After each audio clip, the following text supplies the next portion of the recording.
तो मो पाखे बर्तमान खसा अच्छी जोटा कि चोपा लगाई। तो एपटे मु रखी आमर चटई गोटे नुआ चटई ने। तो चलो देखिए केमी चोपा छड़ाया।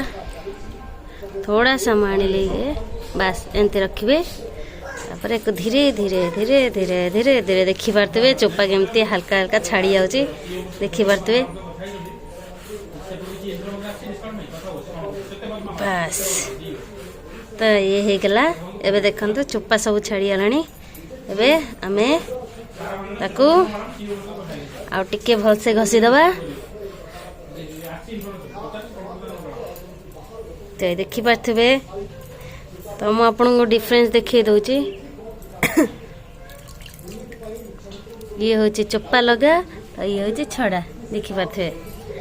तो डिफरेंस चोपा सबू छाड़ी गला। तो चोपा छड़े आगु गोटे दिन आगु आपण खसा को टिके भेदेकी रखिदेवे। तो पूरा देखंतु चोपा केमती आराम से छाड़ी जाउची। एमती सुंदर सुंदर वीडियो देखिया को मो पेज को आपण लाइक करिवे, शेयर करिवे, सब्सक्राइब करिवे आ वॉच करिया को जमा भी भूलिबानी। बाय।